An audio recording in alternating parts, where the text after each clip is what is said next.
এবং সেগুলো থেকেও তোমার ডোমেন ওয়াইজ করাবো, যে থিওরি ক্লিয়ার হয়ে যাবে তোমার। তারপরে আবার যখন theory hmm. Strength of material করাবো, তখন সেটা তো একটু লং টাইম ধরে চলবে, কারণ অনেকটাই রয়েছে। ঠিক আছে। আর ইরিগেশন আচ্ছা, টোটাল ঠিক আছে। 16টা ক্লাস হবে। ঠিক আছে, আচ্ছা, 16টা থেকে ঠিক আছে। 17টা ক্লাস হবে। এবং এই ইরিগেশনের থিওরির সাথে সাথেও কিন্তু আমি চ্যাপ্টার ধরিয়ে ধরিয়ে এমসিকিউ কিন্তু করাবো। তো চলো বেশি কথা না ঠিক বলে আছে। আমরা আজকের এই টপিকে যাই। ঠিক আছে, মোদ্দা কথা একটা থিওরি ক্লাস করব আর একটা ম্যাথমেটিক্যাল সাবজেক্ট করব। থিওরি যেমন হচ্ছে সার্ভে, ইরিগেশন, বিএমসি, ঠিক আছে, এস্টিমেট, এগুলো হচ্ছে তোমার থিওরির বেসের উপর এগুলো। আর ম্যাথমেটিক্যাল আচ্ছা। যেমন তোমার ঠিক আছে, মানে ম্যাথ জাতীয় যেগুলো আছে।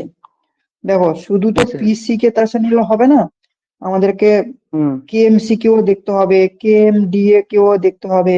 তারপর ধরো আরআরবি যেই, এসএসসি যেই, ঠিক আছে। আর সব থেকে বড় কথা আচ্ছা। নির্মাণ সহায়ক যেটা আসছে, নির্মাণ সহায়কটাকে হুম। আমরা এখন বেশি জোর দেবো, যেহেতু রিসেন্টলি হবে। ওই জন্যই আমি স্ট্রেংথ মেটেরিয়ালটা সাইডে রাখতে চাইছি। ঠিক আছে। আচ্ছা, তো চলো ঠিক আছে। আমরা এবারে শুরু করি। দেখো ইরিগেশনের সর্বপ্রথম আমরা যেটা জানবো ডেফিনেশন, যে ইরিগেশন জিনিসটা কি। দেখো একজন চাষি যখন চাষ করবে, ঠিক আছে, আমি এইভাবে যদি হুম। ডেফিনেশনটা বলি, যে চাষযোগ্য জমিতে, চাষির চাষযোগ্য জমিতে যদি জল আমরা প্রোভাইড করি, তাহলে তাকে আমি ইরিগেশন বলবো। বা এক বালতি আচ্ছা। জল নিয়ে গিয়ে, ওই জলটা আমি একটা মগ নিয়ে গিয়ে একটা গাছের গোড়ায় দিলাম, তখন তাকে ইরিগেশন বলবো। এটা একদম কিন্তু পাতি লেভেলের অ্যান্সার। কিন্তু আচ্ছা। আমাদেরকে এইভাবে তো পাতি লেভেলের অ্যান্সার দিলে তো হবে না, আমাদের যেহেতু টেকনিক্যালি না। ভাবে কিন্তু আমাদেরকে দিতে হবে। তো টেকনিক্যালি ভাবে হুম। আমরা বুঝবো, লজিক দিয়ে কিন্তু আমরা বুঝবো যে ইরিগেশন এর ডেফিনেশনটা কি বা ইরিগেশনের ব্যাপারটা কি। দেখো হুম। একজন চাষি যখন চাষ করবে, তখন সে কার উপরে বেশ করে চাষ করবে।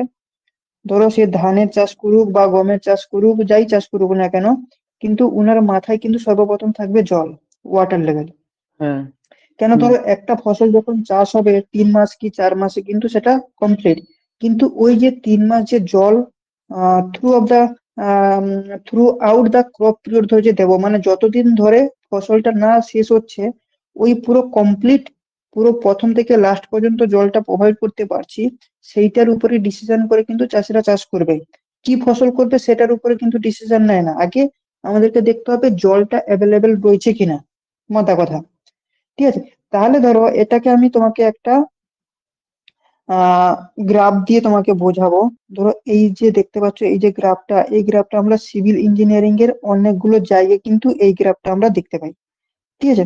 এখানটা তোমাকে দেখাচ্ছি এইরকম যে গ্রাফটা, এরকম গ্রাফটা কিন্তু আমরা সিভিল ইঞ্জিনিয়ারিং এর অনেক জায়গায়, যেমন তুমি সয়েলও দেখতে পাবে, আহ আবার অনেক সাবজেক্টেও দেখতে পাবে। যখন সয়েল ফয়েল করবো তখন দেখবে এই গ্রাফটা কিন্তু মোস্টলি আমরা অনেক জায়গায় ব্যবহার করব। ঠিক আছে। তো এই যে হুম। গ্রাফটা, এই গ্রাফের তোমার এই দিকে আমাদের থাকবে কি বলতো, ওয়াটার, এইদিকে ওয়াটার লেভেল থাকবে। এবং এই দিকে যেটা রয়েছে সেটা হয়ে যাবে তোমার ক্রপ ইল্ড। লিখে দিচ্ছি ক্রপ ইল্ড। ঠিক আছে। এদিকে থাকছে আমাদের ক্রপ ইল্ড। দেখো এই গ্রাফ থেকে তুমি একটা চিন্তা করো, এই যে ওয়াটারটা রয়েছে, ওয়াটার যদি বাড়ে, ওয়াটার ধরো আমি বাড়ালাম, তাহলে আমাদের কি হবে, ক্রপ ইল্ডটা কি হবে, বাড়বে। এইটুকু তো ক্লিয়ার, এইটুকু তো আমি বুঝতে পারছি। যেহেতু এইদিকে আমার ওয়াটার লেভেল, ওয়াটার যদি আমি বাড়াই, তাহলে ক্রপ ইল্ডটা আমার কি হবে, বাড়বে। একটু ধরো, জাস্ট 1 মিনিট একটু ধরো।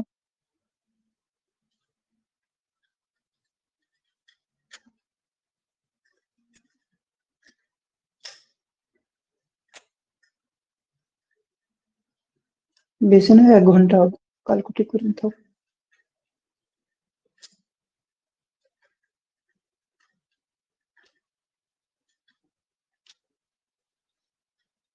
শুনতে পাচ্ছ? হ্যালো, আওয়াজ আসছে? হ্যালো। হ্যাঁ, শুনতে পাচ্ছ? হ্যাঁ স্যার, শুনতে পাচ্ছি, কিন্তু মাঝে মাঝে কেটে যাচ্ছে খুব। হ্যাঁ, ঠিক আছে। দেখো ওয়াটার যদি বাড়ে, এইদিকে এই গ্রাফটা থেকে তুমি এইটাই বুঝতে পারছো যে আমার ওয়াটার লেভেল যদি বাড়ে, তাহলে কিন্তু ক্রপ ইল্ড কিন্তু বাড়বে। তাহলে ধরো ক্রপ ধরে, স্যার। ক্রপ স্যার এক ধরে সেকেন্ড, আমি হ্যালো স্যার, স্ক্রিন শেয়ারটা আসছে না আমার এখানে। দাঁড়াও দাঁড়াও, আমি তাহলে রিজন করছি, তুমি রিজন করো, আমি কেটে আবার ডবল ইয়ে করছি। ঠিক আছে।